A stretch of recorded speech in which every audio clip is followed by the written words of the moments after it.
Hi, and welcome to the Saved, Healed, and Made Whole podcast, where holistic health really can be simple, affordable, and attainable for you and your family. I am your host, Cayla J. Esteban. I am a biblical naturopathic doctor at Sozo Holistic Healing, where I work with natural-minded moms to find healing in mind, body, and spirit. So go grab your favorite cup of herbal tea, take a deep, relaxing breath, and we'll get started. Welcome, and I am very excited to introduce my guest interview for today. This is Paula from Mind, Body, Bright, and as an Ayurveda health and lifestyle coach, Paula is busy. Oops, I just messed up my interview. Oh, she helps. I'm sorry. She helps busy, health focused, or aspiring to be midlife women and moms who feel exhausted, overworked, and overwhelmed to embrace simple but transformative daily and seasonal rituals based in Ayurveda and ancient wisdom and yoga to cultivate inner calm, vibrant health, and a deep connection to their inner wisdom or intuition. And she says, let's put you in the driver's seat of your health, happiness, and longevity. I love that. So, welcome, Paula. Thank you for joining us today. Thank you. Thank you for having me.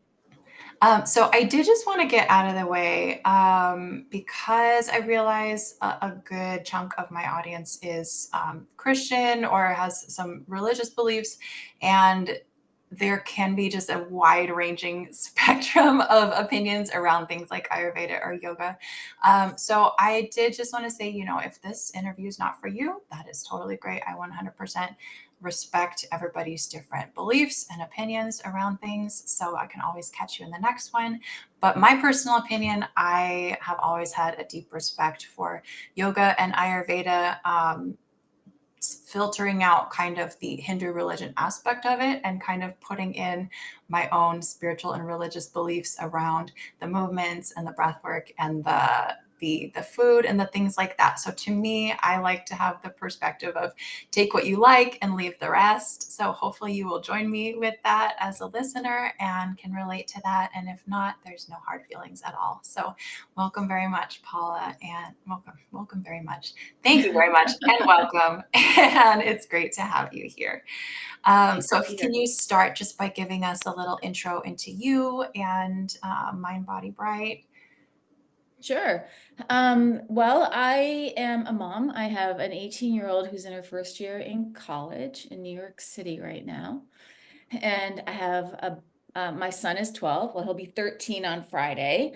Happy And let me see. I have been a yoga teacher sort of off and on since I was in my late 20s. And, it's evolved for me over the years at first it was like, yay, great workout, um, and, and it is because it balances a lot of other workouts too. Like it really is just, one of as is Ayurveda, it's a universal wellness system.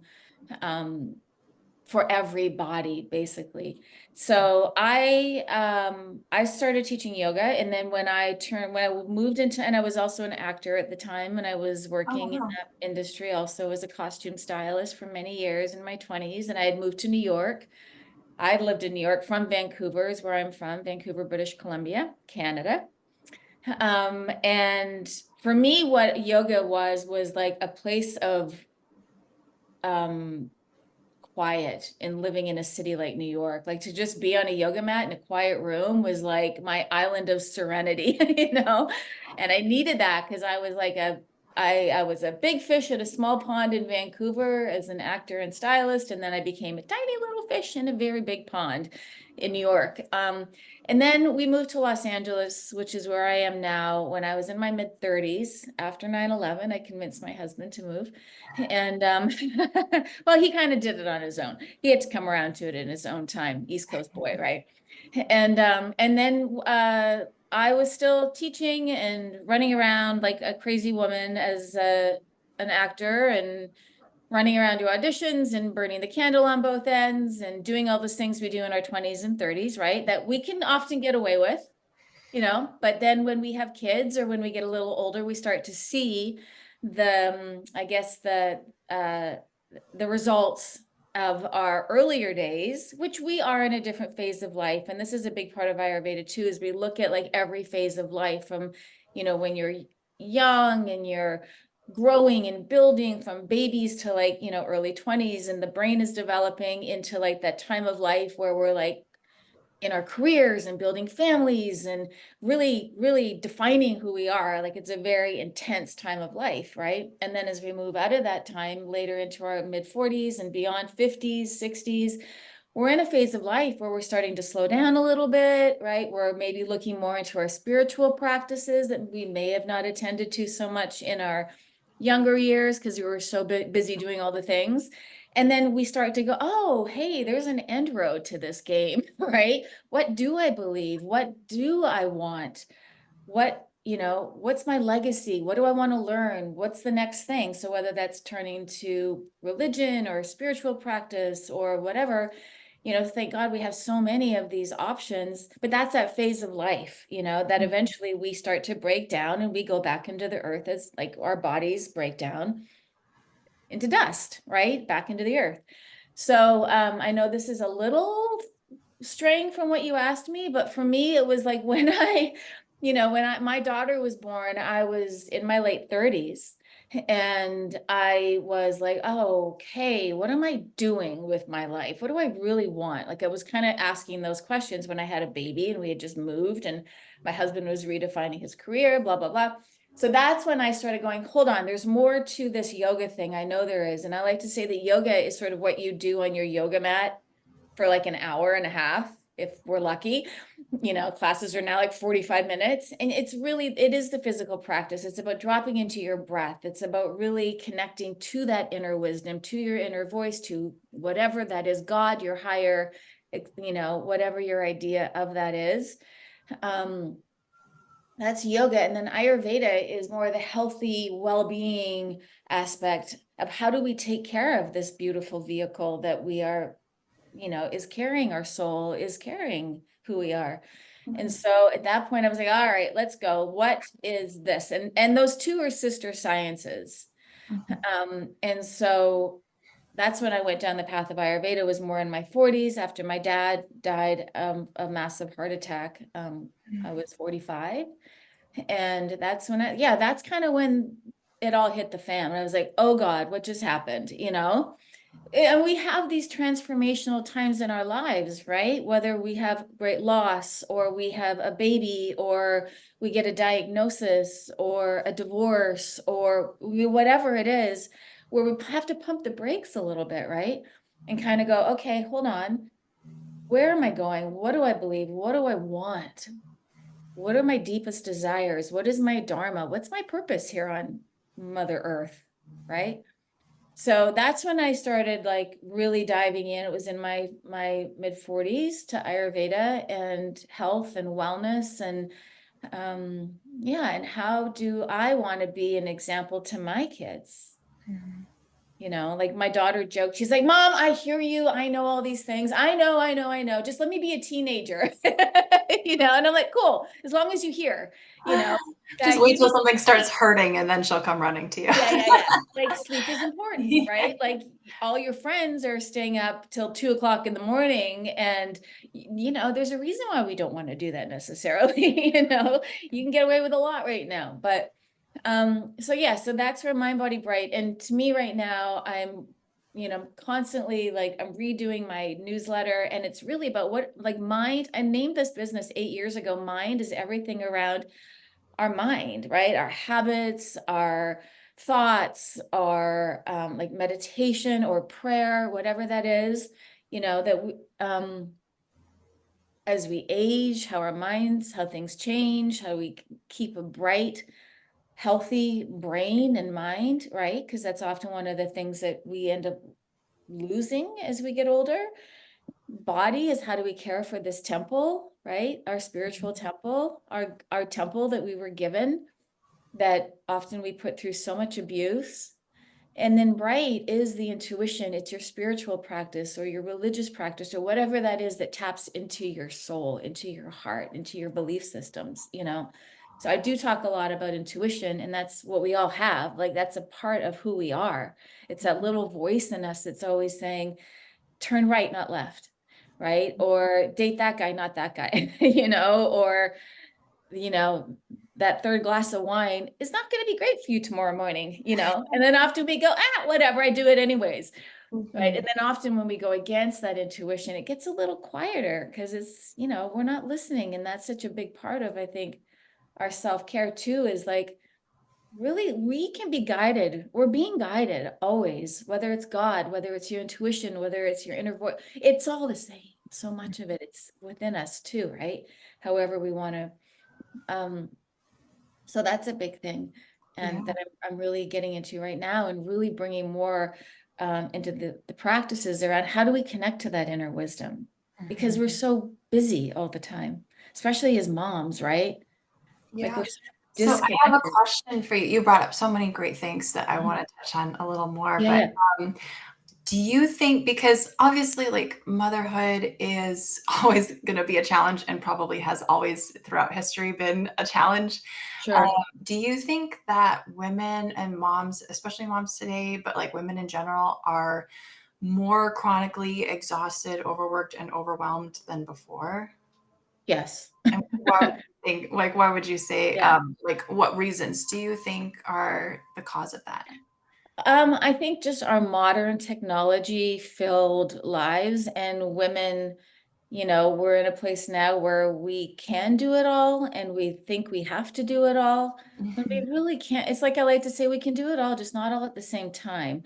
And however, for women, we want to contribute. We want to, be financially responsible. We want to have a job, and we want to have our babies, and we want to be present for them, and we want to cook our food, and we want to feel healthy and vibrant and sexy and confident, and we want to have our own practices. And you know what I mean? Like Right. we have so many things that I don't think our mothers, and definitely not my grandmother, she had other things. Like my grandmother, one of them had 5 kids, my dad's side. They lived in Saskatchewan, which is in Canada, like middle of Canada. She tended the sheep, milked the cows, did the garden, did the sewing, did the crocheting, did the canning, took care of 5 children, she did all these things. And so for her, that was a lot too. And she Yeah. couldn't just call like Uber Eats or something, right?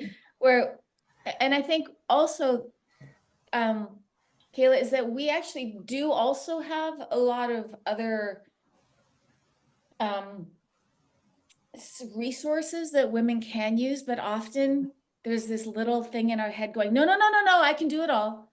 I can do it all. I can do everything, right? And we don't ask for help, and we don't get support. And there is that, like we were talking about earlier, that perfectionism in us that is like, I can do everything for everybody all the time. And then what happens is, We what's the first thing can't. we go is Yeah. our own self-care, right? Mhm. Is we're the first one to put ourselves on the bottom of our, what I call the what matters most list.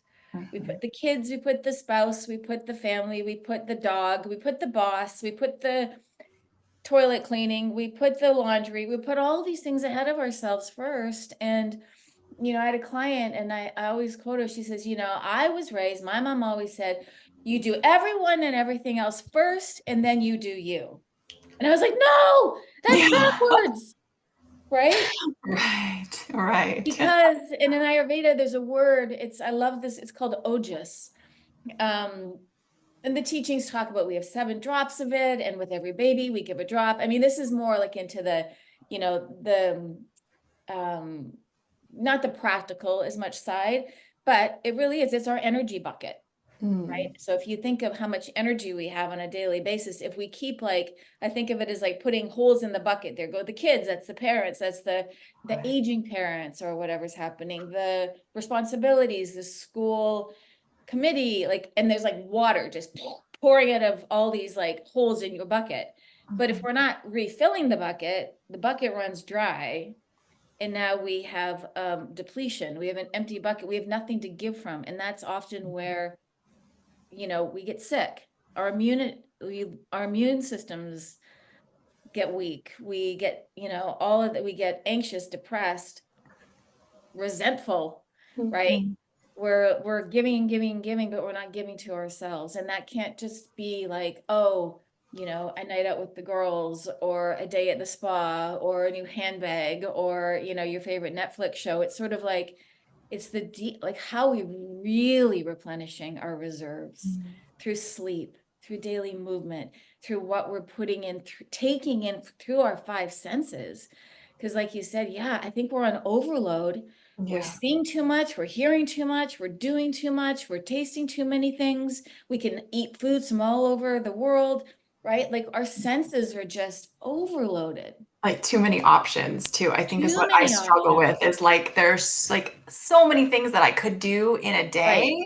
and I just have to say no, and like Yes, just get it yes. done and Create like boundaries. focus.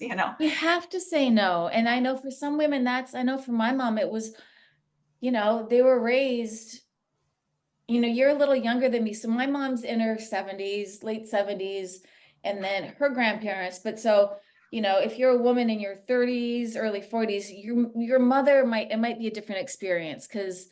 But even there, I don't know. Like, I know that, right, we're in a generation now where there is a lot of information. Mhm. Um, we're learning a lot about how to take care of ourselves, whether that, whatever that is. Like, self-care is such a trendy word right now, right?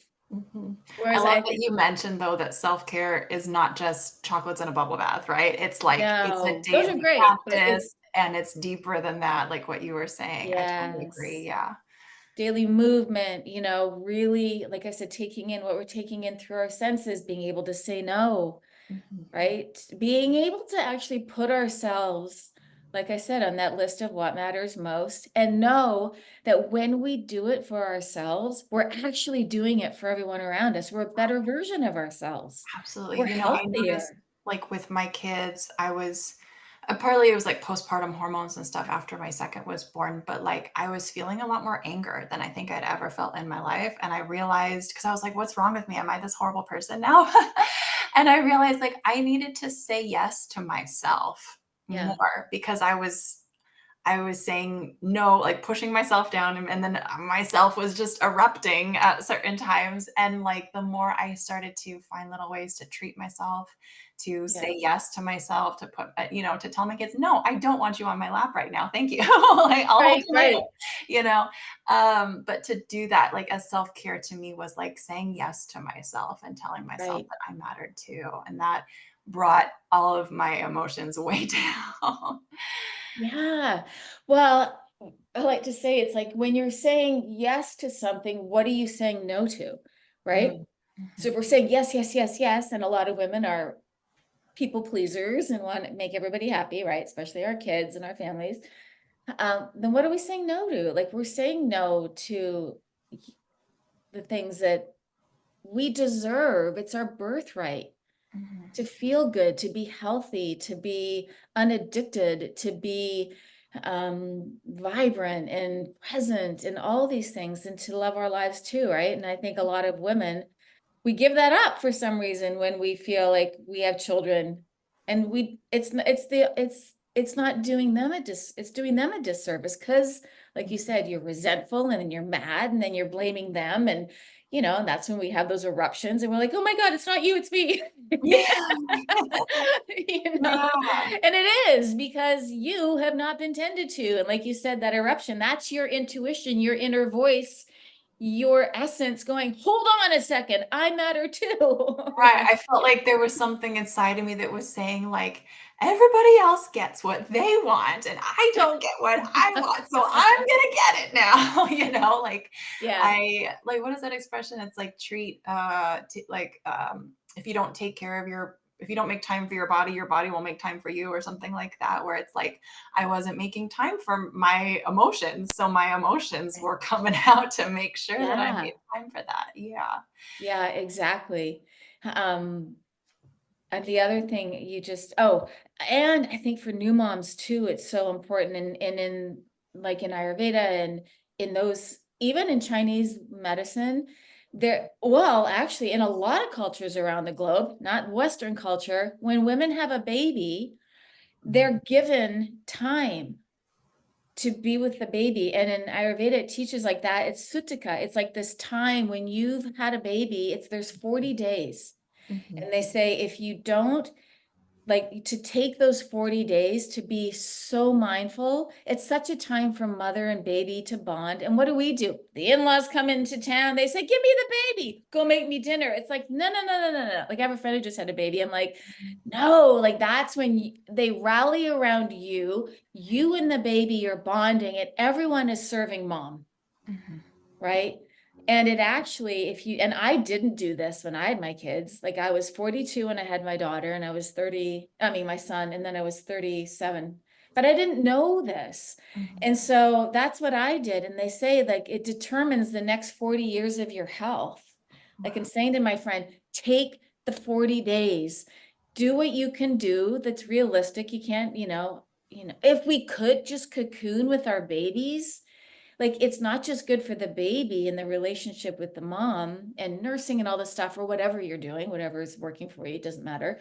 But like, that time for mom and baby to really bond, that it's going to pay off in the long run for your relationship, plus also for your own body, because you've just gone through 9 months of a massive process and then giving birth, right? And when we give birth, we have an empty space within us that needs to be refilled and nourished, right? And babies have a Oh, tendency to take everything from your bones and from all the things, right? So it's so important that mom gets re-nourished and brought back into like optimal health. And yeah, I like, don't know if Ayurveda has this, but I know like traditional Chinese medicine, they have the belief that like in the month following pregnancy, you have it's like this weird golden time where like you can either develop health issues or heal from past health issues yes, depending on how you address that month. So yes, like I had shoulder pain for some reason from my first birth. I think it was from nursing and I wasn't in the right. correct posture. And with my son, I really tried to make that effort to work on that, like after the month when he was born, and it's a lot better now than it used to Yeah, be. But we don't get exactly. taught that as like Western women. And there's so No, many, I love that you talked about ancient wisdom because there's so many things like that they just did right. I mean, obviously we do things better in some ways nowadays. I don't want to just like make it a golden time when it was all perfect. It wasn't, but like there's so much ancient wisdom back then from the Indian Ayurveda culture, from Chinese yeah. medicine, from the Arabic what like medicine. Like they knew so many things, even Filipino, like my husband's Filipino. Um, and I love their sense of community and their like traditions and things that were really put in place for people's health that we miss out on a lot. Yeah, yeah, absolutely. And, Ayurveda is very much in alignment with the natural rhythms, Mhm. circadian rhythms, seasonal rhythms, right? There's the cycles of the moon, right? Women's cycles, like everything has a cycle to it. I mean, it's amazing the way God, right, created this planet and our bodies. We came from the earth too, right? We've come from Mother Nature, however you want to define that, right? But the Yeah. reality is that we have seasonal cycles, we have daily rhythms, the sun rises, the sun sets. And in those days, we didn't have modern technology, we didn't have lights, we didn't have airplanes that we can jump time zones in, right? Mhm. We didn't have any of this stuff. And what people lived in those cycles, like when they were doing things, right? Eating in the middle of the day because the sun was the highest, right? And that is actually when our digestive fire is the highest, when we really should be taking in the most nutrients, not at 9 o'clock at night, right? Before we go horizontal to sleep. Now we're on the plane like this, Right. horizontal plane, that doesn't help digestion, right? And so we're I mean, that is one thing. The seasonal cycles, like what you're eating in the summer, isn't necessarily what you're going to be eating in the winter or the fall when it's squashes and root vegetables as opposed to melons and lighter, sweeter fruits, right? Like, even intuitively, our bodies, like, I don't crave my stewed apples and oats in 95-degree weather. I want a smoothie, or I want cold fruit. I want something that's different, right? So even intuitively, like, we're already in tune with the natural rhythms and cycles of our lives. Like, even like we were talking about earlier, when you're 50, you're not exactly doing what you were when you were 25, right? Like you don't have the same even desires to be, some people do maybe, but you know, or when you're, right? You have different priorities, different values, different things that you're focused on. It's just the natural rhythm of things. So, that is, where did we start there, Cayla? I totally I went don't off. remember, but if you could give us just like two or three-ish like good ancient wisdom daily practices that we could be kind of incorporating into our lives, that's just like a good place to start for anybody who's just starting to feel inspired. Well, these ancient wisdom practices that you're referring to are now very modern. You're going to see them on social media. You're going to see them in, even like Kaiser or Cedars here. They're promoting diet and lifestyle and managing stress, right? So at the root of like the three pillars of health in Ayurveda are diet, lifestyle, and brahmacharya, which means your energy, whether that's your creative energy, whether that's creating a painting or creating a baby, right? Mm, So how are we expending our energy? Where are we putting? And often we're, like you said, we were talking about putting out so much energy that our cortisol levels are out of control. We're stressed out, we're anxious, or we're depressed and we're immobilized and we don't know how to start. We don't know where to go. So the three pillars of health we focus on are diet, lifestyle, and stress management, or where our energy is going. yeah. So, a lot of these things are trending nowadays, but they all have been around for thousands and thousands of years. And the reason that they're still around is because they work, Mhm.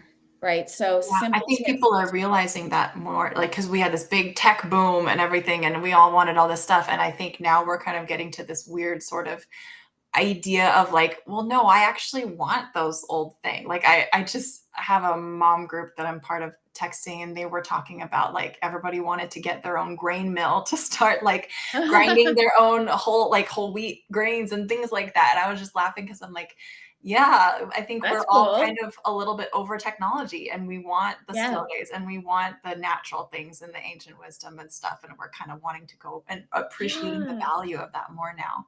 Yeah. And simplicity. And a lot of those things don't cost anything. You know what I mean?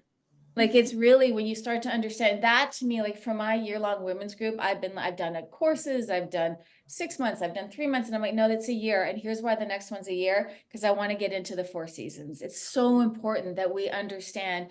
And I have a little winter ritual bundle that I'm not that I'll have ready by the time we launch this, or you launch the podcast, but really looking at the seasons and like, what can I do in the winter season to really support my health? Because when we look at winter, what happens in nature at winter time? Things die, the leaves fall, the animals go into hibernation, they put on a little weight, right? They go inward so that in the spring they can be rebirthed. The seedlings come out of the ground, right? The blossoms start to blossom. That's what happens to us too, right? So in the wintertime, we eat heavier foods, never mind like the human things that happen, like holidays and Christmas and all the stuff. Like that's self-imposed by humans, right? But like nature is doing exactly what we should be doing, is going inward, resting, right? It gets, well, again, humans messed with the clock, right? So now it gets darker earlier, but like, the days are shorter. So we want to be kind of in sync with what's happening in these seasons. Mhm. So little things, Might that's be like, where some of our health stuff is coming in, like during flu season and stuff, because we're kind right. of going again, like we're trying to go out and party more. We're staying out Yeah. late. We're like eating too much sugar and not enough fat. Like we're kind Yes. of going against the grain of that seasonal urges and things. Yeah, Yeah, that's a really great bundle. exactly. Yeah. So just simple things that I'd say, like sleep cannot get enough publicity. I mean, it is such an important part of our health.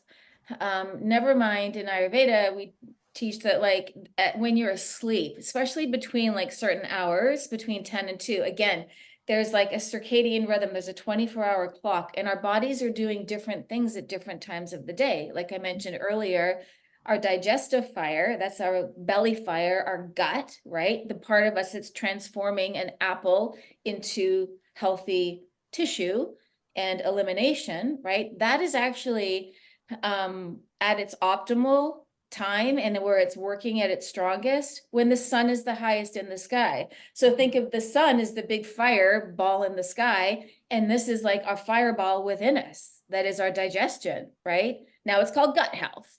You know what I mean? It's like your gut mind connection, all that stuff. But like, so eating in the middle of the day is a better time. And then at nighttime in that 24-hour clock, why we want to be asleep is because the body at that time from 10 p.m. to 2 a.m. is actually doing all the things that it can't do when it's digesting food, like detoxification, like cell regeneration, like healing, all that stuff. And most of us are like burning through and staying up and watching a show till midnight or Saturday Night Live or whatever, you know, and not giving our body the time to actually heal and repair itself and to cleanse itself. Mhm. So there's those daily cycles, you know, And women women's monthly cycle also too. monthly cycles, absolutely. So all these cycles and these rhythms, we're a part of it. We're not a part of nature, right? I mean, do you agree with me? Oh, And absolutely. I think we're way too out of touch with nature. And I right. actually wanted to, because you mentioned before we run out of time, because we're having so many good conversations, but No, I could talk to you we for need 2 a part hours. two. Yeah, right. But so you've talked about like our inner voice and our intuition and stuff like that. And I think there's like a something related to nature in that. It's almost like our connection with nature that gives us part of that inner voice too. But why do you think we have lost that ability, or like we've lost our knowledge or training of like our inner voice and intuition? And how, for somebody who's just like, I have no idea what you're talking about, like, how could somebody kind of begin to cultivate that inner voice? Okay. Um, Let me just say, just so, because I know we went off, because so let's put a pin in that for a second, but I do want to give your listeners just 3 points, like you said. So Oh, simple yeah. stuff, getting sleep, right? And Okay. every body needs different lengths of sleep. Some people can really thrive on 6 hours or 5 hours, where others are going to need more time, depending also where you are in your life, because there's different phases. If you have a brand new baby or you have a busy job, or, you know, or if you're in your 80s and 70s, you don't have as many demands. So it's really important that we are getting sleep, because that's what's happening. Second of all would be movement, daily movement. The body is meant to move. It's not meant to be stagnant. It's in stagnation where we build disease. That's where it starts, right? In a stagnant water, what happens in a stagnant pond? There's no circulation, there's no movement. And that's not just like your hour workout or your yoga class or your, you know, Peloton or whatever, but like moving throughout the day. Like for those of us that are working on computers, which so many people are nowadays, and I'm bad at this too, but I put little timers like every hour, get up, do 20 jumping jacks, go run around your block, go jump on the trampoline. Do something to get your body up and moving, especially first thing in the morning. Because what do? We roll out of bed just as the kids are waking up, and then we turn on the coffee, and then we sit down and we go, I don't ever get time for myself. Right. And it's like, no, the morning time also is so important. Like if you get to bed early enough and you can then wake up a little bit earlier. So I know a lot of your listeners are moms, right? Mhm. Yeah, and young moms, like, um, is that morning time is sacred time. It's like God's hours. It's magic. It's the magic hours. It's when nature is waking up, when the birds start to wake up. That's when we want to be waking up. And not for everybody. Like if you're not getting sleep and you're have so much on your plate, that's it's not, there's no, that's the beauty of Ayurveda, is like there's no one way, right? There's so many ways depending on time of life, where you are in your life, your body, what's going on. So, but that morning time for those moms that are like, I never get time, let that be your morning time. Like get up half an hour before your kids. Like that is sacred time, especially if you have little babies. I remember like we have hardwood floors. I live in a 1920s Spanish here in Los Angeles, and it's like the floors creak. So I'd be like up against the wall, like, trying to get past the baby's rooms to not wake them up, right? And then they go through a time when they're waking up, and you're like, really? You've got to be up at my time. Like you, so Yeah. like that is so important, is having morning time for mom, moving the body, because we want to get out of our sleepy head and into our bodies, feet on the ground, get the heart pumping, your blood circulating. That's how we want to start our day before we head for the Nespresso pot, you know? And So that balance of like rest and activity and like going back to yeah, and rest and then going back to finding activity. those islands, I call them island. Well, my teacher, one of them, Mary Thompson, who is amazing, calls them islands of serenity. So I won't take that as my own. But finding those little blips of time throughout your day, whether that means to just go lay out on the grass for 5 minutes or take a 2-minute nap, just lay down, or do jumping jacks, do 20 jumping jacks. Everybody can get out of bed, do 20 jumping jacks, right? Mhm. You don't need any weights. You don't need any of that. Like, you just need to get into your body.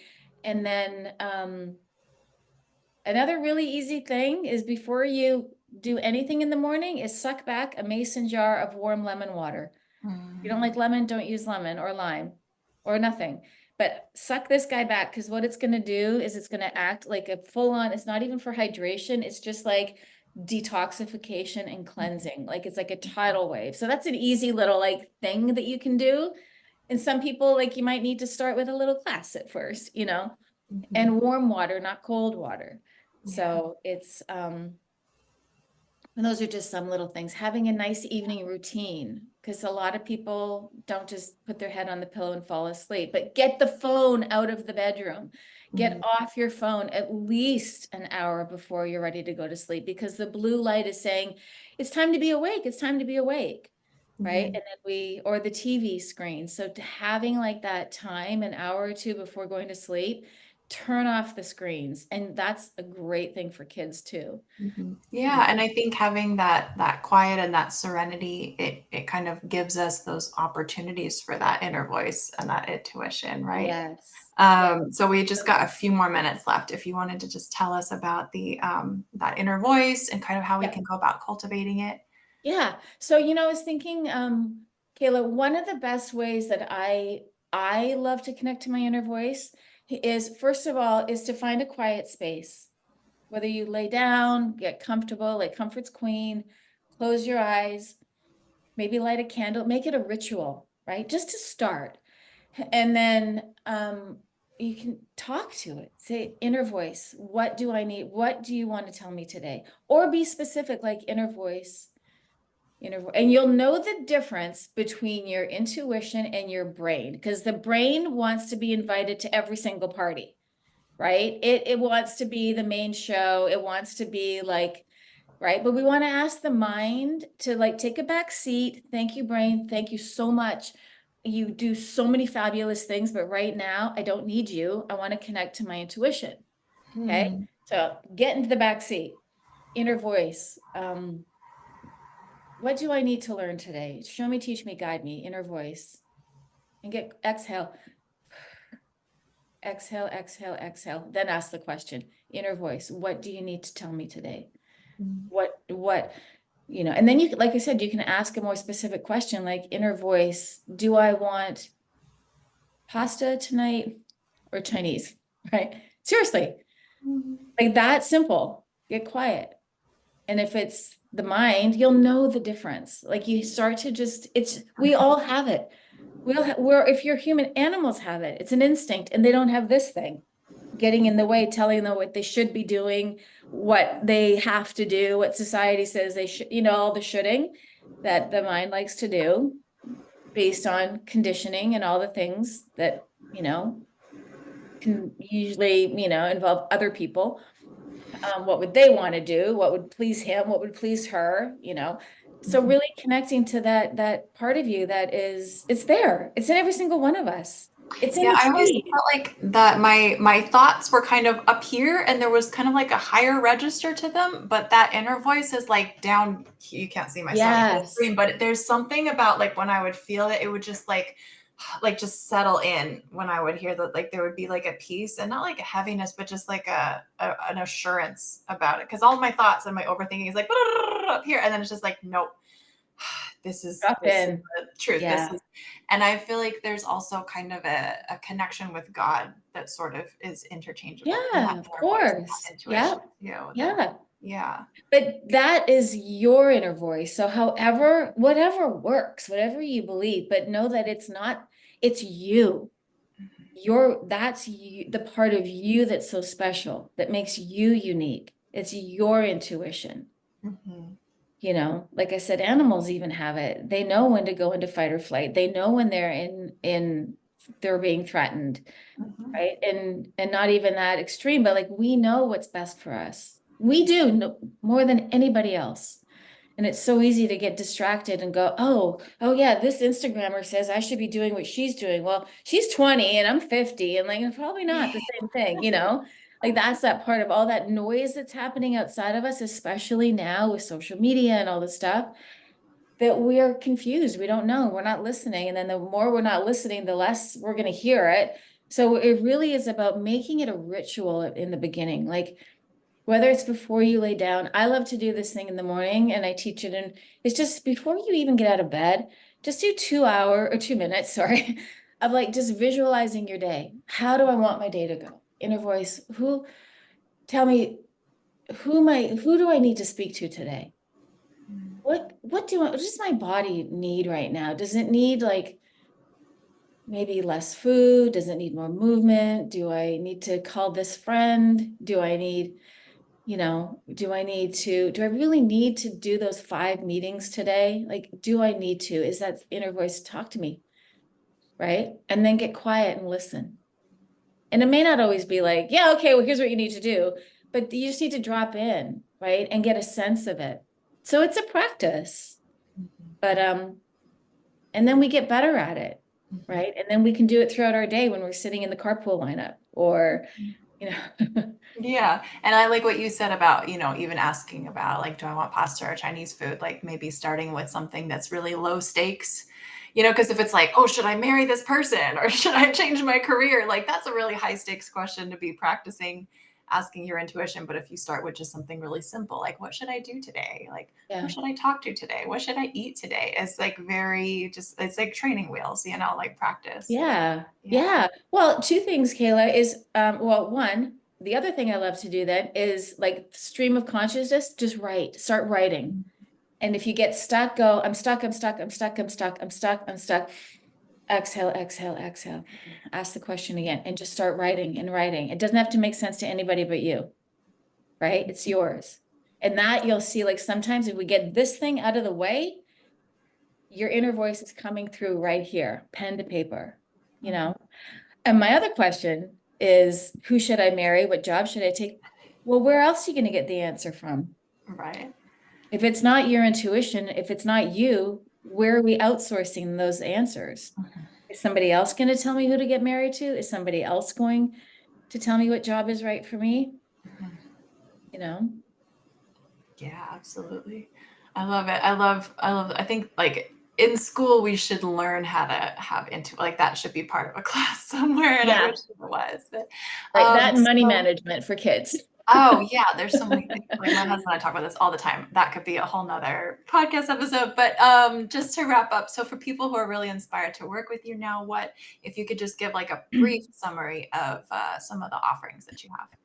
Yeah. So by the time this airs, I'm going to have, well, right now I have it's a midlife renewal guide.